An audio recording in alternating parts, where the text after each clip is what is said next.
Probably the most idolized motion picture ever to hit the silver screen is the Titanic.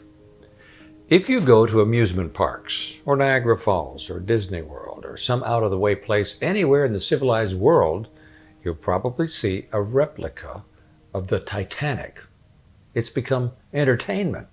Newspapers, magazines, tabloids, they all still routinely have Mr. Leonardo DiCaprio on its cover.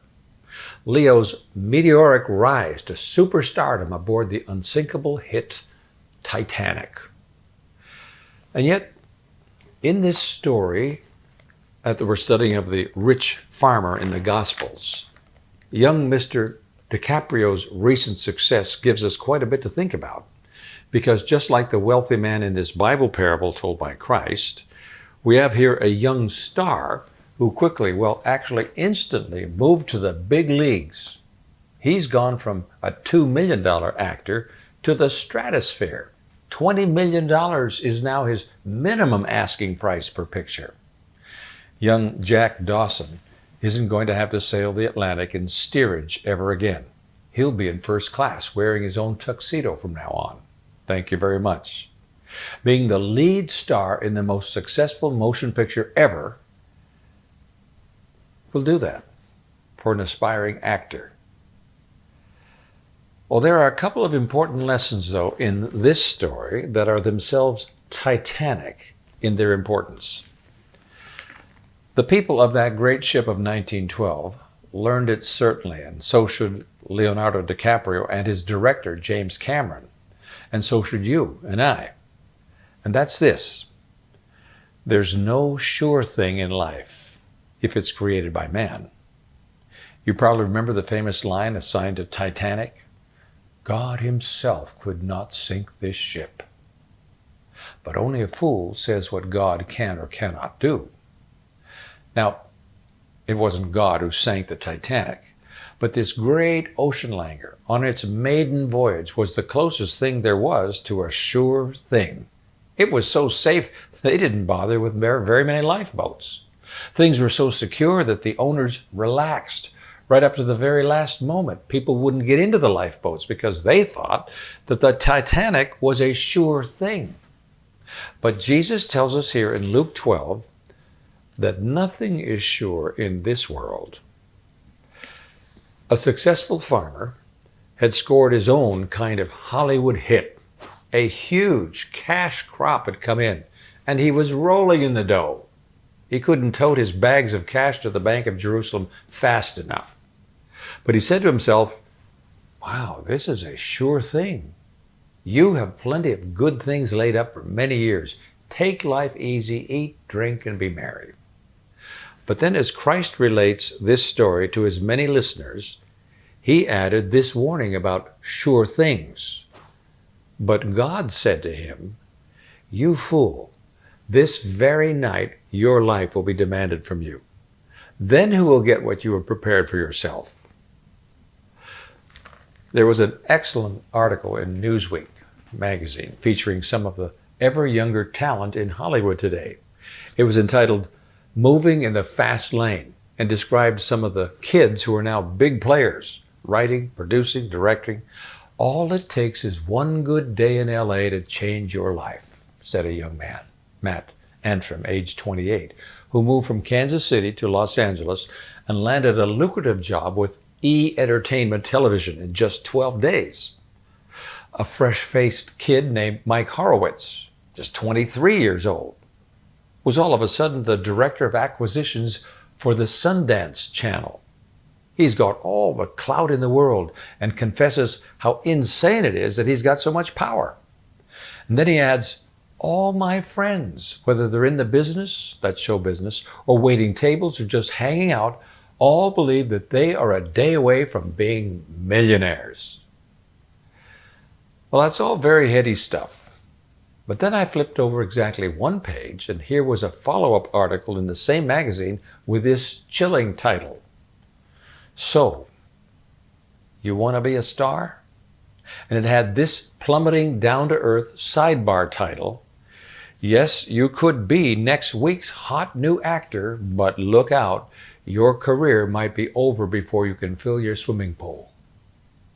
And it tells how every studio in town is out there right now looking for the next DiCaprio.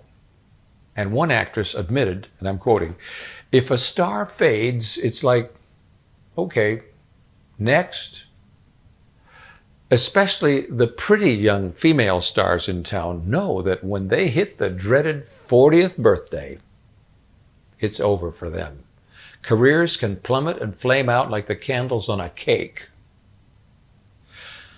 So what do we do when we realize that fortunes can slip away or be abruptly snatched away by death or the mere turn of a calendar page?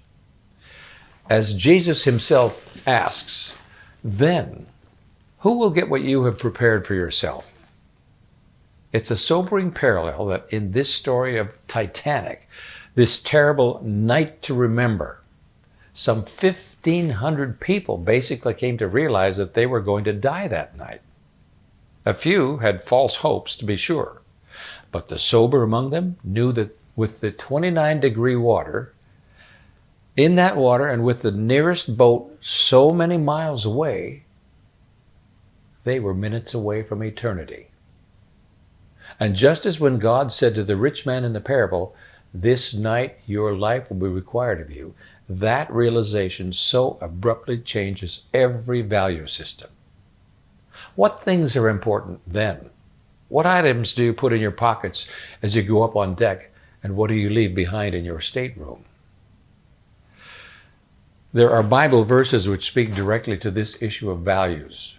Remember Job 27, verse 8? And certainly this was a man who went through trials designed to alter every human paradigm. Notice, "For what hope has the godless when he is cut off, when God takes away his life?" Or Psalm 39, 6. "Man is a mere phantom as he goes to and fro. He bustles about, but only in vain." Now notice this. "He heaps up wealth, not knowing who will get it." Now, he may think he knows. Most of the world is brimming in confidence about what it believes to be sure things. In November of 97, when there was a scary 554-point roller coaster drop in the Dow Jones stock market, Newsweek magazine ran a reassuring cover article and then this sidebar article entitled, "So what should you do?" And they included a little math chart which makes this assertion: if you hold stocks over a 1-year period, you stand a 26% chance of losing money. Over 5 years, it's just a 10% gamble. Hold it for 10 years, and it's just 4%. But get this. As Jane Bryant Quinn and the money experts like Warren Buffett in New York look over the landscape of the past, they make us this promise: if you hold on to your portfolio for at least 20 years, then the chance of loss is 0. No chance at all. In other words, if you begin now and hang on to your stocks through the ups and the downs, 2 decades from now, they guarantee that you will have made big money. In other words, this is a sure thing. It can't miss. Well, let me say just one thing about that, because I can tell you right now, at this very moment, when the stock market is not only going to crash and dip down below 7,000 or 5,000 or even down to 2,000, I can tell you the day it's going to get clear back down to 0. And that's the day when Jesus Christ returns to this earth.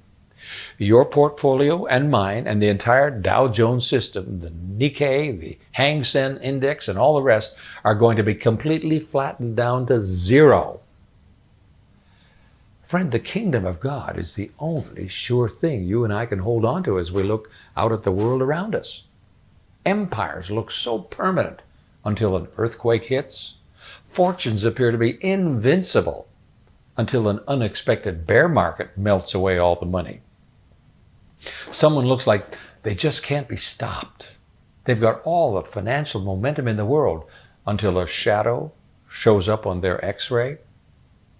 Even the fabulously wealthy Sir Paul, ex-Beatle Paul McCartney, worth hundreds and hundreds of millions of dollars, found that all his money couldn't buy him love, couldn't keep his lovely Linda alive for even one more day beyond April 17, 1998, couldn't stave off the curse of breast cancer.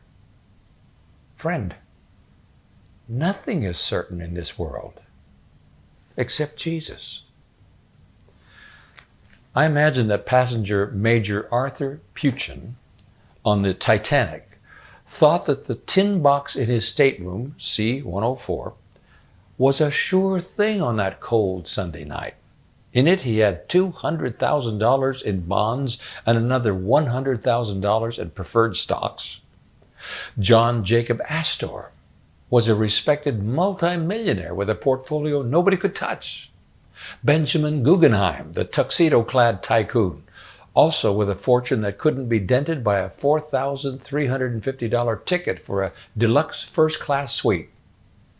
Mr. and Mrs. Isidore Straus of Philadelphia had built a China business into an empire we still know today as Macy's, and their fortunes were secure as well. They thought. Nothing could take away the charity balls, the board appointments, the glitter of traveling on maiden voyages. All told, there was $250 million worth of human fortune on board the great unsinkable Titanic when she struck an iceberg at 4140 north latitude, 5014 west longitude, 11:40 in the evening on April 14, 1912.